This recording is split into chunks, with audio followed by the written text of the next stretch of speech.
শীতের যে ফুল গাছগুলি শীতের পরেও অনেক দিন পর্যন্ত গাছ ভর্তি ফুল দেয়, সেই গাছগুলির মধ্যে একটি হলো এই গাছটি। এই গাছটির নাম হলো ডগ ফ্লাওয়ার প্লান্ট।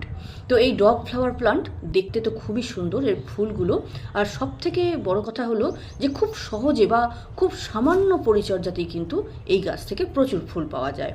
আর আরেকটা যেটা এই গাছের বিশেষত্ব সেটা হলো যে নানা রকমের কালার আপনি পাবেন। আমার কাছে তো 3টে কালার আছে, আর নানা রকমের কালার পাওয়া যায়, ইয়েলো পাওয়া যায়, স্কাই কালার পাওয়া যায়, আরও নানা ধরনের কালার আপনি পেয়ে যাবেন।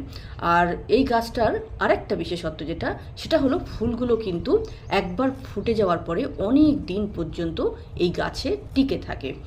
একের পর এক স্টিক এইভাবে বেরোতে থাকবে আর ফুল ফুটতে থাকবে। ফুলগুলো দেখতে যেমন সুন্দর, এর প্রত্যেকটা কালারও কিন্তু তেমনই সুন্দর। অক্টোবর থেকে নভেম্বর মাসে আপনি এই গাছ নার্সারিতে পেয়ে যাবেন। এই গাছকে আপনি নার্সারি থেকে এনে অক্টোবর বা নভেম্বর মাসে লাগাতে পারেন। আর এই গাছটা আপনি 10 ইঞ্চির টবে 3টে কিন্তু লাগাতে পারেন। আমার এই টবটাতে দেখুন 3 রকমের কালারের গাছ লাগানো আছে। 3টে গাছ আমি লাগিয়েছি এবং তাতেও দেখুন কত সুন্দরভাবে ফুল ফুটে রয়েছে।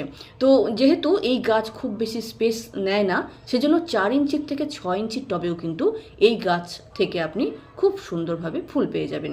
তো আপনি এটাকে শীতের প্রথমে লাগান, হালকা মাটিতে লাগাবেন, তাহলে খুব ভালো রেজাল্ট পাবেন। আর খুব বেশি সার লাগে না।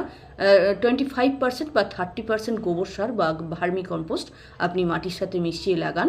আর সপ্তাহে বা 10 দিনে একদিন সার দিন, বা 15 দিনে যদি একদিন তরল সার দেন তাহলেও কিন্তু চলবে। আর অবশ্যই রোদযুক্ত জায়গায় রাখবেন।